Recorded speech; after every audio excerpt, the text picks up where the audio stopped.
ভারতের হয়ে বিশ্বকাপ জিতেছে, কিন্তু তার নামও অমীমাংসিতের তালিকায়। এবার নজর রাখবো সেই খবরের দিকে।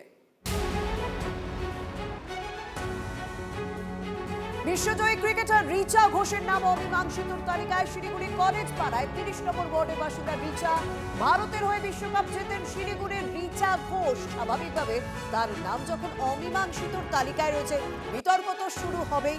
আমার সঙ্গে রয়েছেন সহকর্মী প্রসেনজিৎ। প্রসেনজিৎ, এখনো পর্যন্ত রিচার পরিবারের তরফ থেকে বা রিচার তরফ থেকে কি বলা হচ্ছে? কারণ স্বাভাবিক সমস্যা তো আছেই কোথাও।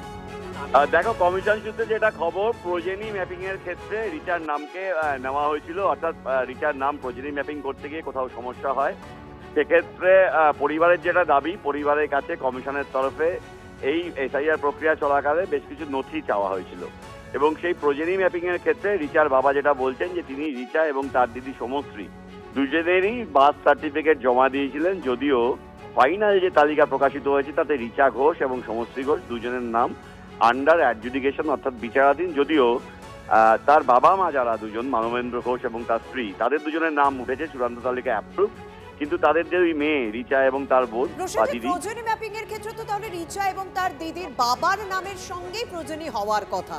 তো সেক্ষেত্রে সমস্যাটা কোন জায়গায় থাকছে? মানে বিডিও বা বিএলও যিনি দায়িত্বে ছিলেন তিনি কিছু জানিয়েছেন?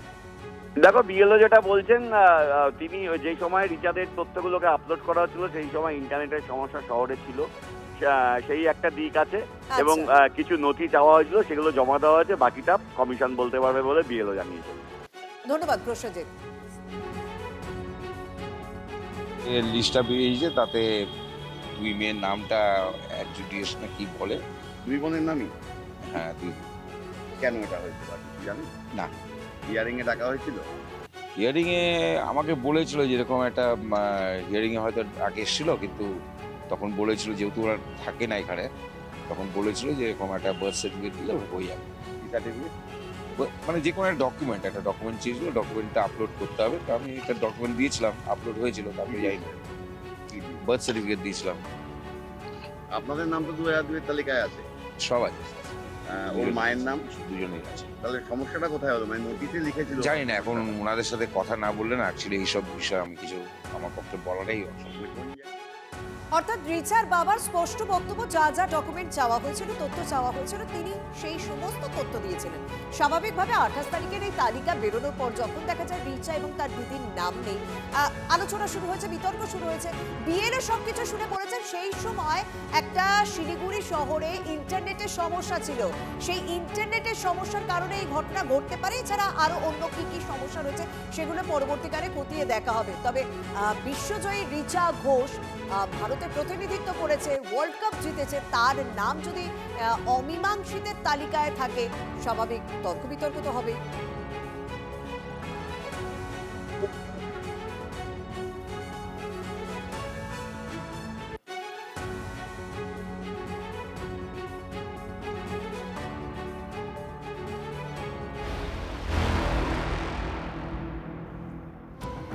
দেখুন, তালিকা বেরোনোর পর সব থেকে বেশি যদি কারোর নাম বাদ যায় সেটা হচ্ছে মতুয়াদের। সেই খবর আমরা আপনাদের গতকাল থেকে দেখাচ্ছি। তেমনি বাগদার কয়েকটি মতুয়া পরিবারের ছবি আপনাদেরকে দেখাবো। 3 ছেলের নাম কাটা গিয়েছে, বাবা মায়ের নাম বিচারাধীন। মাথায় হাত বাগদার হেলেঞ্চর বাসিন্দা নকুল বিশ্বাসের। তারা এই মুহূর্তে ঠিক কোন পথে যাবেন, কি ভাবছেন জানাবেন। আমার সহকর্মী দীপঙ্কর সঙ্গে রয়েছে। দীপঙ্কর, কি তথ্য রয়েছে? দেখো, দিশাহীন অবস্থা মতুয়াদের, প্রায় 90% মতুয়াদের নাম কাটা গেছে এমনটা দাবি করছেন মমতা ঠাকুর। এমতো পরিস্থিতিতে বাগদার যেটা চিত্র লক্ষ্য করা যাচ্ছে, প্রচুর মানুষের নাম কাটা যাচ্ছে। 2002 সালের পাসপোর্ট রয়েছে, এরকম ঘটনা ঘটেছে, তাদের নাম অমীমাংসিত অবস্থায় রয়ে গেছে। আমরা যে পরিবারের সঙ্গে কথা বলেছিলাম, সেই পরিবারের 5 সদস্যের মধ্যে ভোট কাটা গেছে প্রায় 3 জনের। 3 জনের নাম তাদের অমীমাংসিত রয়েছে। এই যে চিত্রগুলো, স্বাভাবিকভাবে এই পরিবারগুলো কিন্তু একটা অসহায় অবস্থার মধ্যে রয়েছেন। তারা নিজেরা তারাও বুঝতে পারছেন না তাদের কি করণীয়, এখান থেকে তাদের কি করতে হবে, কোন অবস্থাতে তাদের যেতে হবে, এই সমস্ত বিষয় নিয়ে কিন্তু মতুয়ারা সব থেকে বেশি চিন্তার মধ্যে রয়েছেন। যদিও মমতা বালা ঠাকুর তিনি বলছেন যে তিনি আন্দোলনে যাবেন, যে সমস্ত মতুয়াদের নাম কাটা গেছে সেই মতুয়াদের নাম কাটার পেছনে একটা চক্রান্ত হয়েছে, বিজেপিরা চক্রান্ত করেছে নির্বাচন কমিশনকে দিয়ে, এমন অভিযোগও করছেন মমতা ঠাকুর। কিন্তু আমার সামনে যে চিত্র উঠে আসছে সেই চিত্রে একটা জিনিস লক্ষ্য করা যাচ্ছে, প্রচুর মতুয়াদের নাম বাদ গেছে এবং এই মতুয়ারা দিশাহীন অবস্থায় রয়েছেন। তারা আগামীতে কি করবেন, কিভাবে আবার তাদের নাম ফিরে পাবেন ভোটার তালিকাতে, এই নিয়ে তারা দুশ্চিন্তার মধ্যে রয়েছেন। একদম স্বাভাবিক চিন্তায় থাকার কথা। পাসপোর্ট, বার্থ সার্টিফিকেট, জমির দলিল সব দিয়েও নাম কিভাবে বাদ পড়ে তা ভেবে কিন্তু তারা চিন্তায় রয়েছেন, আতঙ্কে রয়েছে। বিচারে রাখিছে আমার স্বামী স্ত্রী, আর 3 ছেলের ভোট কাটিয়ে দিছে। আর এখন কি করা যাবে? আর আমার ছেলে মেয়ে তো বাঁচি যাবে, আমাকে 2 জনের ভোট বিচারে রাখিছে। এই ভোট ছেলেরা বাইরে থাকে। আমার ভোট কাটিয়ে দিয়েছে, ডিলিট করে দিয়েছে। হ্যাঁ। আপনি শুনানিতে কি কি কাগজ জমা দিয়েছিলেন? পাসপোর্ট দিয়েছি, তার জমির দলিল দিয়েছি, আরও অনেক কাগজ দিয়েছি। পাসপোর্ট কত সালের আপনার? 2000 সালের। কত সালে আপনারা এই দেশে এসেছেন? 90 সালে। এখন আমাদের 2 জনের স্বামী স্ত্রীর সিবিসি রাখিছে, আর 3 ছেলের ভোট কাটিয়ে দিয়েছে। কেন আপনার কাগজপত্র জমা দেননি? আমরা সব কিছু কাগজপাতি ডকুমেন্ট সবই জমা দিছি, ছেলে মেয়ের জন্ম কাটাতে সবই আছে। ওতে পাসপোর্ট তো আছে? পাসপোর্ট আছে, 2 ছেলের পাসপোর্ট আছে, আর ওরা লেখাপড়ি করতেছে, তারপরও সেই ভোট কাটা গেছে।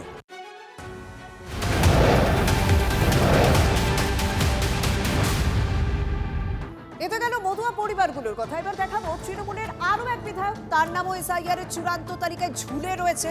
কুমারগঞ্জের পর জঙ্গিপুরের বিধায়ক জাকির হোসেনের নাম বিচারাধীন, কিন্তু ঠিক কি কারণে? স্থানীয় বিএলও কি বলছেন যে জাকির হোসেন যিনি ক্ষমতায় রয়েছেন, যিনি বিধায়ক হিসেবে রয়েছেন, তার নামও কিভাবে অমীমাংসিতের তালিকায় জানাবেন আমার সহকর্মী কৌশিক সঙ্গে রয়েছে। কৌশিক, প্রথমে জাকির হোসেনকে কিন্তু নোটিশ দিয়ে ডাকা হয়েছিল এসআইআর হিয়ারিং এ, এবং সেখানে তার যে পারিবারিক যে সম্পর্কের বিষয়, সেখানে কিন্তু তার একাধিক তার ভাইয়ের সংখ্যা উল্লেখ ছিল, এবং তার পরবর্তীতে যে গতকাল যে তালিকা প্রকাশ হয়েছে সেখানে কিন্তু তার বিচারাধীন রয়েছে। অর্থাৎ জাকির হোসেন যিনি তৃণমূল বিধায়ক রয়েছেন, 2020 সালে জেলা শাসক একটি চিঠি দিয়েছিলেন, তার ক্যারেক্টার সার্টিফিকেট যেটা জেলা শাসকের পক্ষ থেকে, তিনি 2 বারের বিধায়ক মন্ত্রী ছিলেন, এবং তারপরেও তাকে কিন্তু সেই এসআইআর হিয়ারিং এর পর তাকে কিন্তু সেই বিচারাধীন অবস্থায় রেখেছে, এবং এই নিয়ে কিন্তু কেন্দ্র সরকার এবং যে নির্বাচন কমিশন তার দিকেই কিন্তু আঙুল তুলেছে, এবং যে বারংবার তাকে যখন ডাকা হয়েছিল তখনও কিন্তু সেই একই অভিযোগ তুলেছিলেন, সাধারণ মানুষকে হয়রানি করা হচ্ছে, পাশাপাশি তাকেও যে হয়রানি করা হচ্ছে, এবং যে লজিক্যাল ডিসক্রিপেন্সির নামে তাকে ডাকা হয়েছিল, এবং তারপর কিন্তু তার এই বিচারাধীন হিয়ারিং হয়েছিল তারপরেও তার নাম অমীমাংসিতের তালিকায় থাকায় স্বাভাবিকভাবেই তারা প্রশ্ন তুলছে ঠিক কি কারণে তার নাম অমীমাংসিতের তালিকায় রাখা হলো। ধন্যবাদ।